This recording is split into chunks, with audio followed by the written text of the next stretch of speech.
Ladies and gentlemen, welcome to the World Summit Youth Awards Gala.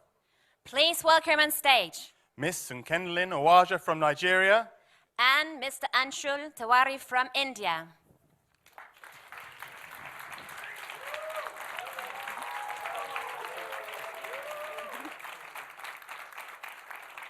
Hello everyone and welcome to the beautiful city of Graz for the main gala of the World Summit Youth Award 2011. Anshul is in the future. I'm in Kemdilim, And I'm Anshul Tiwari. and we will be your host tonight. We want to welcome you here to acknowledge the amazing projects that have been using ICT for furthering the Millennium Development Goals. Most of you already know us, but those who don't, let's quickly introduce ourselves. As I said, my name is Nkemdilim, and I traveled all the way from Lagos in Nigeria to be here tonight and honor the winners. I run an ICT company in Nigeria, to be more specific, a software company. And I got involved with the World Summit Youth Award in 2008 when I was invited to Ghana by one of the World Summit Award board members, Ms. Dorothy Gordon, and I met Professor Brooke there. And we started talking, and he told me about this amazing project, and I was really, really interested. And when he asked me to be part of the jury in 2009, I was honored beyond measure.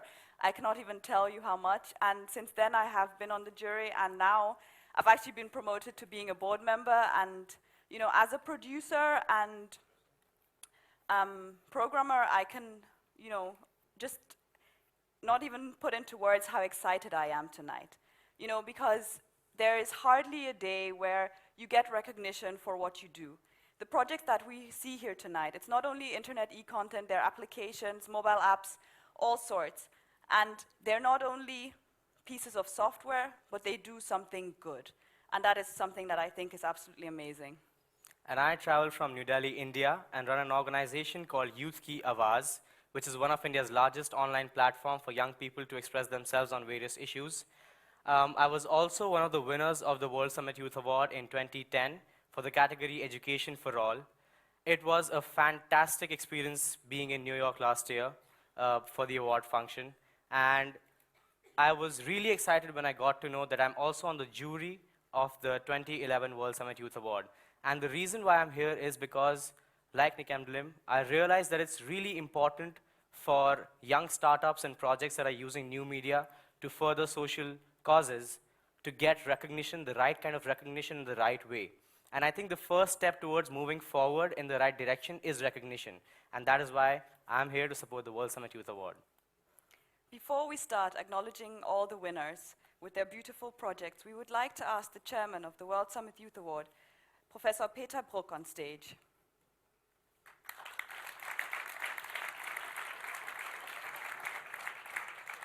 Good evening and welcome. Thank you. It's a pleasure to be with you on the stage here. Both of you really epitomize what the World Summit Youth Award is all about. You yourself with the commitment to excellence in technology and creativity, and Anshul also in terms of rolling out the platforms and getting so many young people engaged, not 5, not 10, thousands of people in an entire subcontinent. This is an evening of celebration. It's an evening which is very special because it is addressing something which has not happened ever before in human history, which is that entire humankind has not just talked about doing good, not just talked about changing the world, not just bringing about love and understanding on an abstract or normative way, but that the entire international community came together to vote and to decide on, to benchmark progress on very, very critical dimensions of human development. And that kind of benchmarking of progress is critical to the changes in our world. We are coming here to the city of Graz for the very good reason, because this is a city of human rights, it's a city of hospitality, it's a city of technology, It's a city of university and research, and it has been the cultural capital of Europe. And it's my pleasure to say hello to Mr. Pifel Percevic, who is representing the mayor here tonight, to say a couple of words of welcome. Mr. Percevic, are you willing to come onto the stage?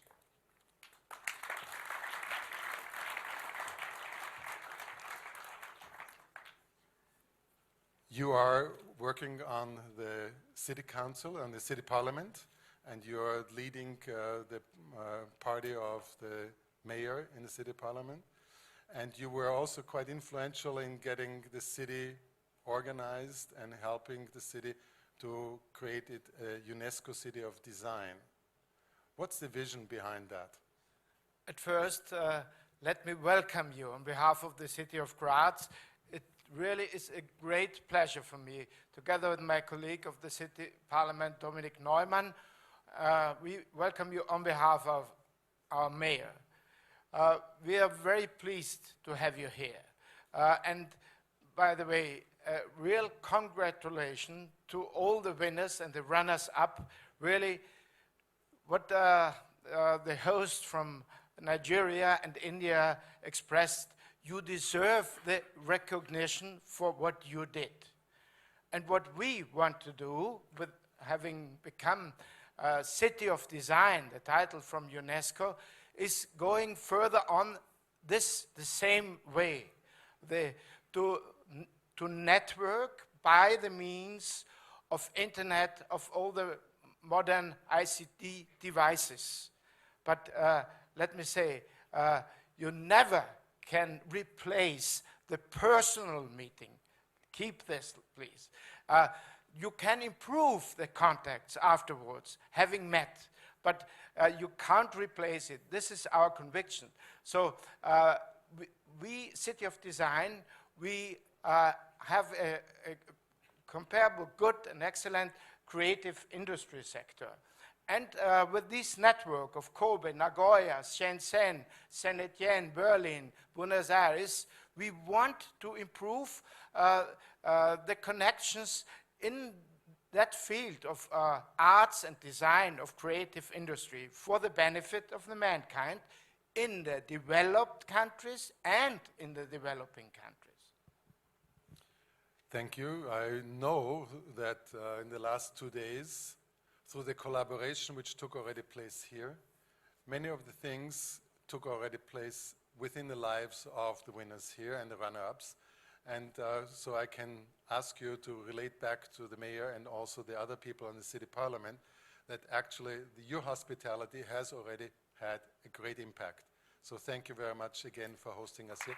And stay here with me on the stage. There are many ways how to count human history. One way is to count the number of people who live on this earth. It is a couple of weeks that the counter stopped at 7 billion. 7 billion people on this earth means that not all of them are as privileged as we are here tonight, sitting in comfort, knowing that we will be fed, that we have enough clean water. There's 1.2 billion people who do not have sanitary conditions in order to clean themselves properly, give fine water to their children, and get kids to the school. That is the reason why the Millennium Development Goals are so crucial. They are crucial to benchmark the changes which are made by governments, by business, by NGOs, and to give it a drive, and also to recognize when we fail. The person who coordinates this in New York is the person who works very closely with the Secretary General, Ban Ki-moon, and who also works with the United Nations Department of Economic, Social and Affairs. And I ask you to welcome Thomas Stelzer here on the stage.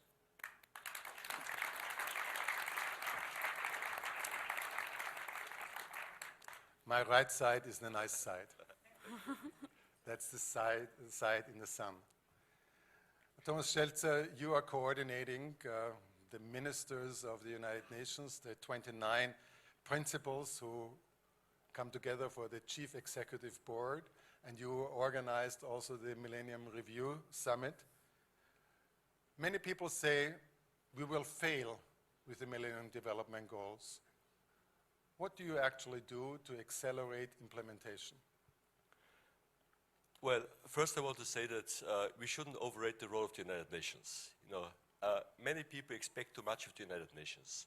Of course, our comparative advantage is to provide a platform for people and interests to come together. Then they all come together, our 193 member states, they talk to each other, at the General Assemblies you see it, in other fora too, and they become aware of what is the shared interest of everybody. What's the overlap of interest? This is what we call consensus. So what we try to do is help our stakeholders recognize that there is a much more interest, that we share more interests, and to extend this overlap, the consensus. This is the progress in the United Nations. With the Millennium Development Goals, we don't implement them. We help governments to implement the Millennium Development Goals. They were formulated in the United Nations, and we are very proud of those goals because they're real contribution of the United Nations to the development debate. Because we introduced through the goals the social spectrum, the social agenda into the development debate, which we consider very important. But what we do is we try to share best experiences, lessons which can be applied to many different cases. We try to work out strategies which we make available to governments, but the implementation process lies with the governments afterwards. We just facilitate and support our stakeholders, our governments, and more civil society in this process. There are 8 development goals. The first one is end poverty and hunger. Second one is universal education. Third one is gender equality.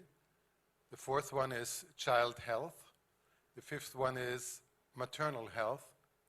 The sixth one is combat HIV and AIDS. The seventh is environmental sustainability. The eighth is global partnership. ICT plays a role in all of them. What is the role in your judgment? Well, I think you all have to define this role. It is very clear that ICT is the huge accelerator of development today. But I encourage all of you to think what can be your personal contribution and the contribution of your organization to the specific goals. There are hundreds of examples where you can link yourself with the goals, and you have to define where you can do that. You within your country, the MDGs, each MDG needs to be implemented in the framework of a society of a country. And as I said before, we made a lot of progress, but progress is very uneven, country-wise, region-wise, MDG-wise. In general, we are lagging behind. On some of the MDGs, the prospects are quite good. We might reach them, like an MDG 1, eradication of extreme poverty. We are pretty advanced on access to clean water. But we're very far behind. We're lagging very far behind on many of the others. But what our reports every year do state and prove and define is that we can make progress under 3 circumstances: political will, the right strategies, and the financial means to support the processes. Now, we have a lot of political will in many of the countries. They're very serious governments who are very dedicated to really accountable to their constituents and who make progress. We have a lot of strategies. You mentioned the MDG summit of last year. And if you look at the outcome documents, we have so many strategies which fit every thinkable and possible situation. So there's no shortage of strategies. What we do need is the financial means to implement the strategies. And this is where we're lagging behind. You have mentioned before this huge gap between commitment and compliance with commitments. When we have a summit in New York, the leaders of the world, the heads of state and government, they come to New York and they understand exactly what the shared responsibility implies. But then, of course, realistically, they go back to their countries, they're absorbed in the everyday issues, and they need guidance of what is important. And where does this guidance come from? It is the politicians who have to establish the frameworks within which we can implement our global goals. And who gives guidance to the politicians? It's those who they are accountable to. It's civil society. It's you. It's the young people. It's the NGOs. It's academia. It's also the business community. all those who have longer-term thinkings and considerations, terms which go beyond these 4-year electoral cycles that politicians are normally caught up in. So we can make progress only if we bring all the stakeholders together. And this is why, when the Secretary General asked me last year to organize the MDG Summit, we made it the first stakeholder summit in the history of the United Nations. We didn't only want to bring up, of course, the United Nations is an intergovernmental organization, it's very clear. And our main clients are governments. But not only. We have recognized in the meantime that the Charter of the United Nations doesn't say we the governments of the United Nations. It says we the peoples of the United Nations, which is much, much further. And to the United Nations, and we all have to bring the stakeholders together, all those who have something at stake in an issue, who have an interest, who will develop a shared ownership of a process.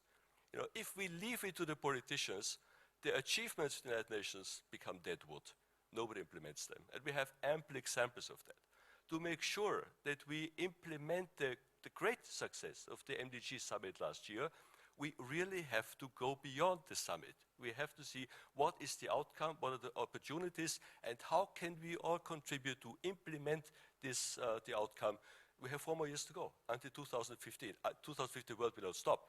But the framework now is until 2015, and the question is, how can we all together accelerate implementation of the MDGs from now to 2015?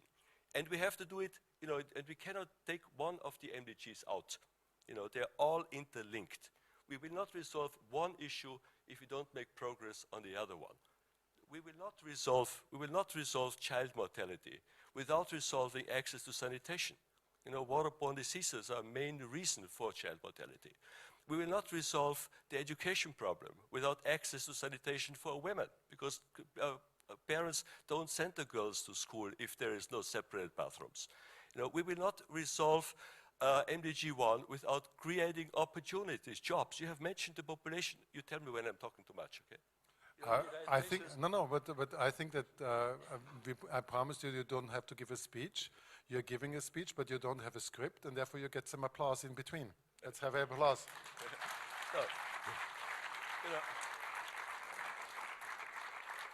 And now you can go on, but I have a question for you still. Okay. We are always very happy in the United Nations when we have an opportunity to talk about what we need to do together. Because, what we do is in mainly 2 areas. One, and the most important thing is advocacy. Help our stakeholders understand what is in our shared interest. And this is our main issue, because only if we identify issues, we can make progress, we can develop cooperative, comprehensive resolutions. So the MDGs are all linked together, and to make progress on one, we have to make progress on all of them. So we have to think in this linked, connected, comprehensive approach on the MDGs. Okay, now I have a little quiz for you. What do you think is the difference between Niger in Africa, in the middle of Africa, and Austria in the middle of Europe? Okay, I make it easy for you. In Austria, the median age is 44 years old. In Niger, the median age is 15 years. Which means, if you look at what the median age is at the moment around the world, it's about 28 or 27 years.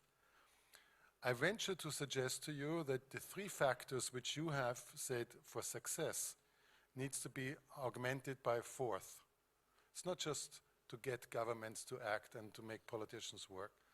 I think what the United Nations needs to do is to engage youth.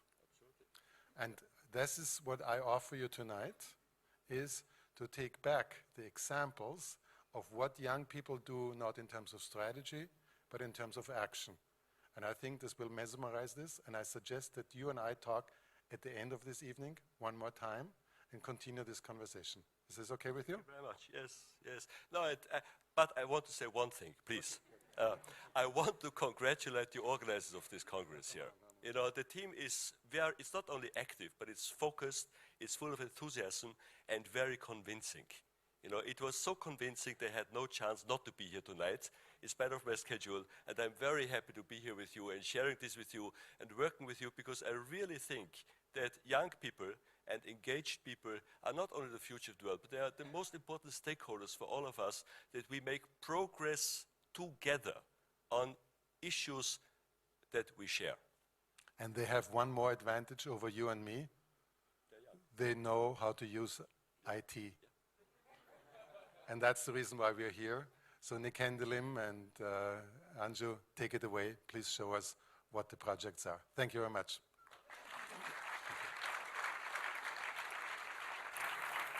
One last point, so that Nikendelim and Anju are not alone on the stage. I have asked that there is some music, and we have some music from the Massive Beats crew. And for all those who are coming from the Arab countries, they are coming from Saalfelden, which is close to Zell am See, where everybody goes skiing. And this is, the name is Antonin Walch and Thomas Rieder. Are you here? Where are they? Can you? We are here. Hello. Let us hear you.